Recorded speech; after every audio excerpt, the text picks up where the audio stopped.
Hello class 10-এর ছাত্রছাত্রীরা, আজ আমি আলোচনা করতে চলেছি প্রলয় উল্লাস কবিতার অত্যন্ত একটি গুরুত্বপূর্ণ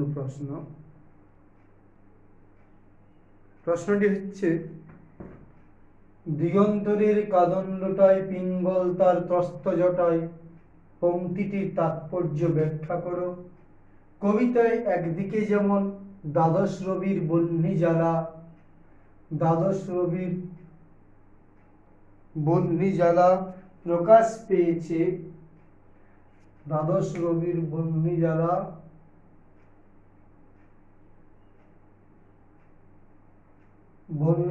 ভয়াল তাহার নয়ন কটায়, অন্যদিকে বিন্দু তাহার নয়ন জলে, সপ্ত সিন্ধু মহাদলে। বলার মধ্য দিয়ে কবি কোন ভাবনার প্রকাশ ঘটেছে? এরা হচ্ছে আজকের আলোচনার বিষয়। প্রথমে বলি, যারা আমার এই নতুন চ্যানেলে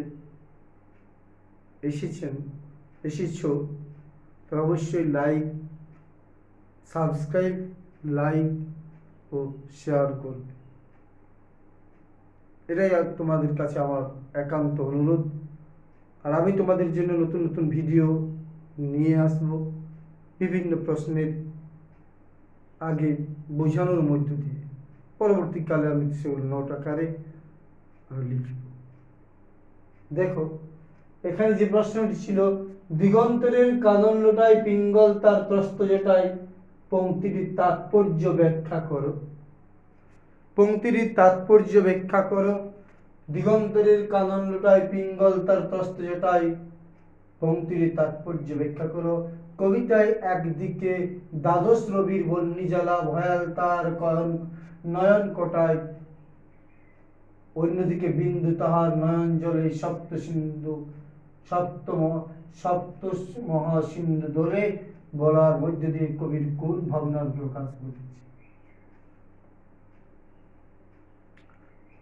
কবি কাজী নজরুল ইসলাম বৈপরীত্যের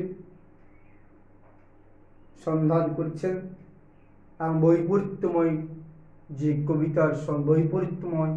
যে কবি সত্তা তার কাব্যের প্রধান বিষয়। বৈপরীত্যময় কবি সত্তা তার কাব্যের প্রধান বিষয়। একদিকে তিনি তার কবিতায় দেবাদিদেব মহাদেবের মতো রুদ্ররূপে জ্বলে উঠেছেন, অন্যদিকে মহাদেবের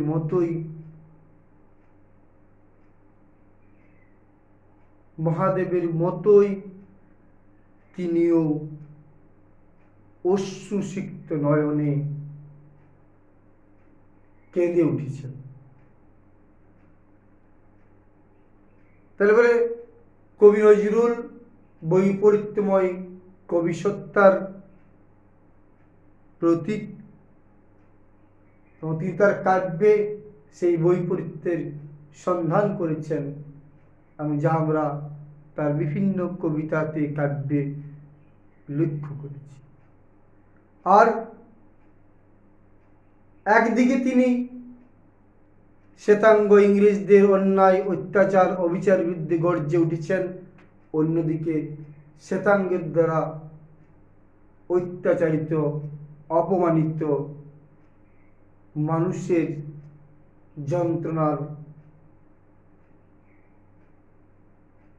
অনুভূতি নিজের হৃদয় দিয়ে উপলব্ধি করেছেন, আর তার বহিস্ফোরণ হয়েছে তার অশ্রুসিক্ত নয়ন। এবং অশ্রুসিক্ত নয়নে তিনি তার সেই রূপের দিকটি তুলে ধরেছেন। দেবাদিদেব মহাদেব রুদ্ররূপে জ্বলে উঠেছেন, এক বাহুতে স্ত্রী সতীর মৃতদেহ নিয়ে রুদ্ররূপে তাণ্ডব করেছেন, অন্যদিকে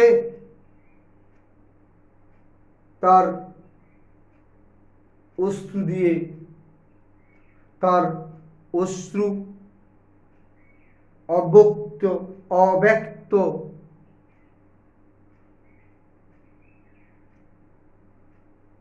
অন্যদিকে তার নয়ন অব্যক্ত অশ্রুতে সিক্ত।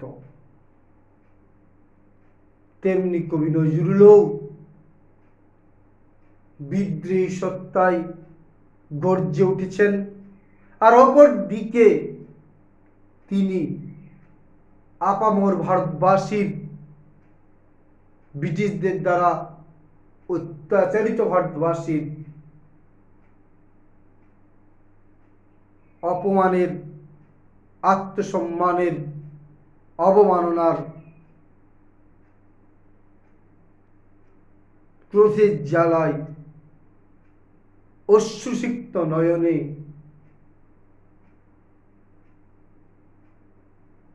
কেঁদে উঠেছেন। তার কপোল সেই অশ্রু জলে সিক্ত। তিনি চেয়েছেন ভারতবর্ষের বীর বিপ্লবীরা এই রূপে জ্বলে উঠুক, নিজেদেরকে তুলে ধরুক। একদিকে শ্বেতাঙ্গদের দমন করুক, অন্যদিকে শ্বেতাঙ্গদের দ্বারা যারা পীড়িত, অপমানিত, অত্যাচারিত, লাঞ্ছিত, লুণ্ঠিত, তাদের পাশে এসে দাঁড়াক। যেরূপ কবি তার বিভিন্ন কবিতার মধ্য দিয়ে শ্বেতাঙ্গ ইংরেজ শাসকের বিরুদ্ধে গর্জে উঠেছেন দেবাদিদেব মহাদেবের মতো, অন্যদিকেই দেবাদিদেব মহাদেব যেমন মা সতীর অপমানের, মৃত্যুর শোকে মুহ্যমান হয়ে পড়েছেন, আর তার এক নয়ন অব্যক্ত অশ্রুতে সিক্ত হয়ে উঠেছে, কপোল গেছে ভিজে। কবিও চেয়েছেন দেবাদেব মহাদেবের মতোই আমার দেশের বীর বিপ্লবীরা জ্বলে উঠুক, আর সেই বিপ্লবীরা শুধু শ্বেতাঙ্গদের বিরুদ্ধে শ্বেতাঙ্গ ইংরেজ বিরুদ্ধে বিদ্রোহী করুক না, সেই বিদ্রোহ করার সঙ্গে সঙ্গে তাদের দ্বারা অত্যাচারিত, শ্বেতাঙ্গদের দ্বারা অত্যাচারিত, অপমানিত, লাঞ্ছিত, অসম্মানিত ভারতবাসীর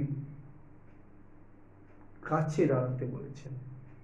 আর এই বৈপত্যের সন্ধান প্রকৃত রয়েছে দিনের শেষে রাত, রাতের শেষে দিন, দুঃখের শেষে সুখ, সুখের শেষে দুঃখ।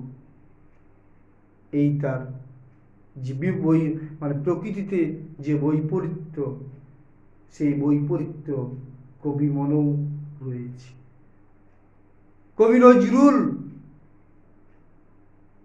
চিরকালই বৈপরীত্যের সন্ধান করেছেন, বৈপরীত্যের সম্মিলন করেছেন, এবং তিনি তুলে ধরেছেন তার সেই শিবের মতো রুদ্ররূপী ভয়ঙ্কর তেজকে। প্রকাশ করতে চেয়েছেন শিবের মতো ভয়ঙ্কর রূপে ভারতবর্ষের মহান বিপ্লবীরা গর্জে উঠুক।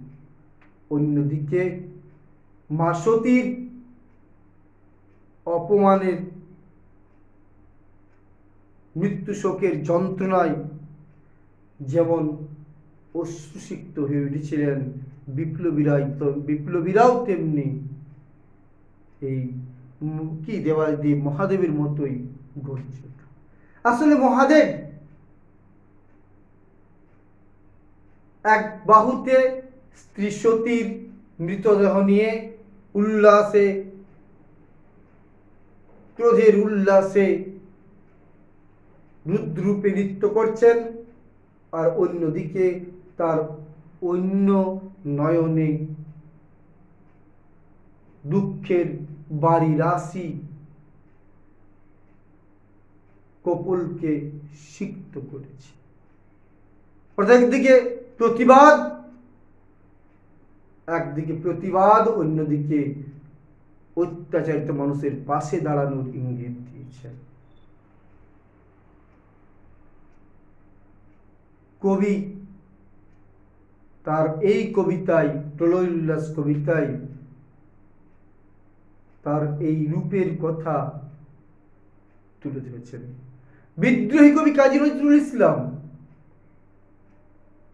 মানুষের পাশে দাঁড়াতে চেয়েছেন, মানুষের পাশে দাঁড়াতে চেয়েছেন, মানুষের কাছে, মানুষের বিপদের দিনে তার সাহায্যের অঙ্গীকারবদ্ধ হাত বাড়িয়ে দিয়েছেন। মানুষকে নবপ্রাণে সঞ্চারিত করেছেন, করেছেন রুদ্ররূপে জ্বলে ওঠার আহ্বান।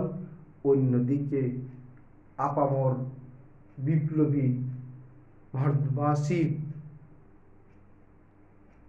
অন্যদিকে বিপ্লবী সহ আপামর ভারতবাসীর যে যুগ যন্ত্রণার ছবি তুলে ধরেছেন।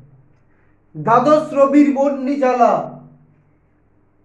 শিবের যেমন এক নয়নে দ্বাদশ রবির বন্যি জ্বালা ফুটে উঠছে, অন্য নয়নে তার কি সেই অশ্রুসিক্ত ভাবটি প্রকাশ পেয়েছে। কেউ বলতে চেয়েছেন এই দুটি ভাবের এই প্রয়োজন রয়েছে। একদিকে থাকুক রুদ্ররূপ, অন্যদিকে থাকুক অত্যাচারিত, অপমানিত, অসম্মানিত মানুষের পাশে দাঁড়ানোর ইঙ্গিত। আর তবেই কিনা ভারতবর্ষের স্বাধীনতা রথচক্র আনিত হবে।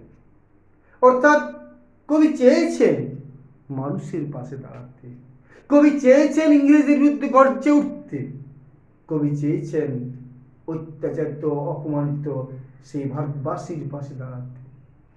আর সেই ইঙ্গিত তিনি দিয়েছেন তার পাঠক বর্গকে, যারা এই রুদ্ররূপে জ্বলে উঠুক, আর রুদ্রের সেই করুণাময় রূপটিও যেন তাদের এক হৃদয়ে প্রকাশ পায়। এক হৃদয়ের এক অংশে জ্বলে উঠুক প্রতিবাদ, অন্য অংশে ভারতবাসীর প্রতি, অত্যাচারিত অপমানিত ভারতবাসীর প্রতি থাকুক এক যন্ত্রণার দৃষ্টান্ত।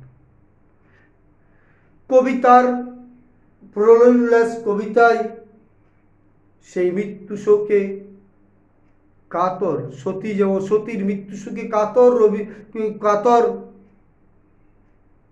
রুদ্ররূপী দেবাদেব যেমন অশ্রুসিক্ত নয়নে কেঁদে উঠেছিলেন, আবার অন্যদিকে সেই অপমান, সতীর অপমান, মৃত্যুর জ্বালা বলতে না পেরে রুদ্ররূপে জ্বলে উঠেছেন। তিনি চাইছেন দেশের বিপ্লবীরা এই দেবাদেব রুদ্রের মতো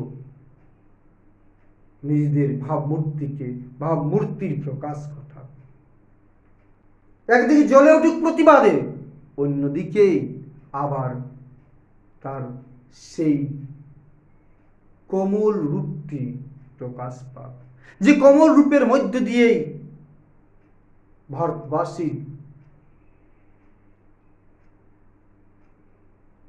প্রতি ভালোবাসা, দায়বদ্ধতা, পাশে দাঁড়ানোর সে বার্তা কবি এই কবিতায় দিতে চেয়েছেন। দেখো, তিনি বলছেন সপ্ত মহাসিন্ধু দোলে, এটা বলতো সপ্ত মহাসিন্ধু দোলে, সপ্ত মহাসিন্ধু, 7 সমুদ্র যেন জ্বলে উঠছে, দোলে উঠছে শিবের সেই রুদ্ররূপীর তাণ্ডবের নৃত্যে। অন্যদিকে শিবের মা সতীর প্রতি যে ভালোবাসা, তার অসম্মানের জ্বালা, অকাল মৃত্যুর শোক তার অশ্রুকে প্লাবিত করেছে তার সমস্ত হৃদয়কে প্লাবিত হয়েছে তার কপোল। কবি চেয়েছেন বিপ্লবীরা প্রতিবাদ, ইংরেজ বিরুদ্ধে প্রতিবাদ করুক না, প্রতিবাদে গর্জে উঠুক না, প্রতিবাদে গর্জে ওঠার সঙ্গে সঙ্গে ভারতবাসীর প্রতি তার যে যন্ত্রণা তাও যেন প্রকাশ পায়। তাই এই প্রলয় উল্লাস কবিতায় একদিকে প্রলয়ের, অন্যদিকে সৃষ্টির এক সম্ভাবনার দিক তিনি তুলে ধরেছেন। আর এই কবিতায় একদিকে প্রলয়, অপরদিকে সৃষ্টির যে বার্তা তিনি প্রতিষ্ঠা করতে চেয়েছেন, সেই বার্তার উজ্জ্বল দৃষ্টান্ত এই প্রলয় উল্লাস কবিতাটি। অর্থাৎ প্রথমেই বলবে যে কবি নজরুল, বিদ্রোহী কবি নজরুল বৈপরীত্যের সন্ধানে রত ছিলেন। তার বিভিন্ন কাব্য কবিতাতে আমরা সেই বৈপরীত্যের ইঙ্গিত পেয়ে থাকি। একদিকে ভয়ঙ্কর রূপ, অন্যদিকে আবার শিবের মতো, শিবের সেই শিশু সুলভ কোমল সরলমতি মনের প্রকাশ ঘটেছে। শিব যেমন অন্যায়কারীর বিরুদ্ধে, অত্যাচারীর বিরুদ্ধে গর্জে উঠেছেন, তেমনি অত্যাচারিত অপমানিত মানুষের পাশে দাঁড়ানোর একটা ইঙ্গিতও দিয়েছেন।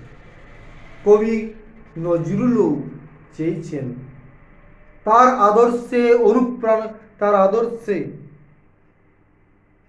আদর্শায়িত অনুপ্রাণিত ভারতবাসীও শিবের মতোই রূপে জ্বলে উঠুক, আর সঙ্গে সঙ্গে তাদের শিশু সুলভ কমল হৃদয়ের যে যন্ত্রণা, সেই শোক যেন প্রকাশ ঘটায়। অর্থাৎ তাদের পাশেও দাঁড়ানোর একটা ইঙ্গিত দিয়েছে। কাদের পাশে? যারা ইংরেজদের দ্বারা অত্যাচারিত হয়েছিল, যারা ইংরেজদের দ্বারা অপমানিত হয়েছিল, যারা শোষিত হয়েছিল, তাদের পাশে দাঁড়ানো ইঙ্গিত দিয়েছেন। আবার অত্যাচারী ইংরেজদের বিরুদ্ধে রুখে প্রতিবাদ করার সাহস জুগিয়েছেন।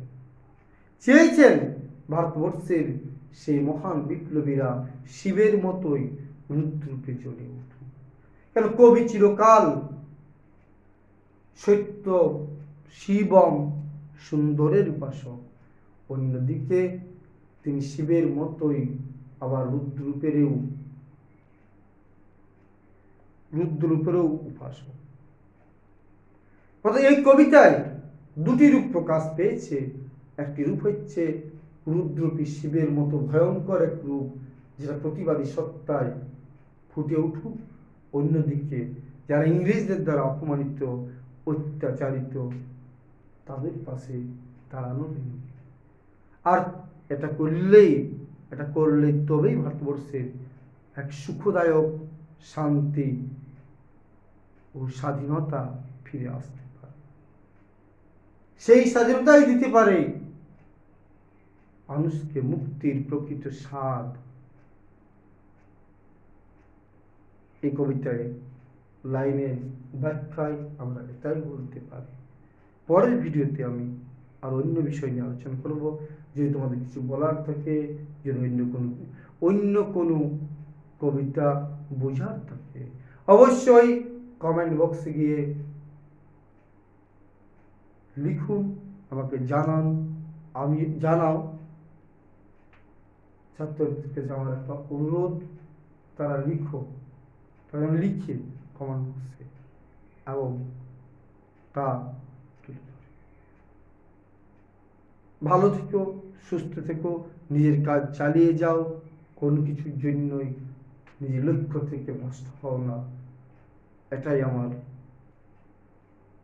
অনুরোধ।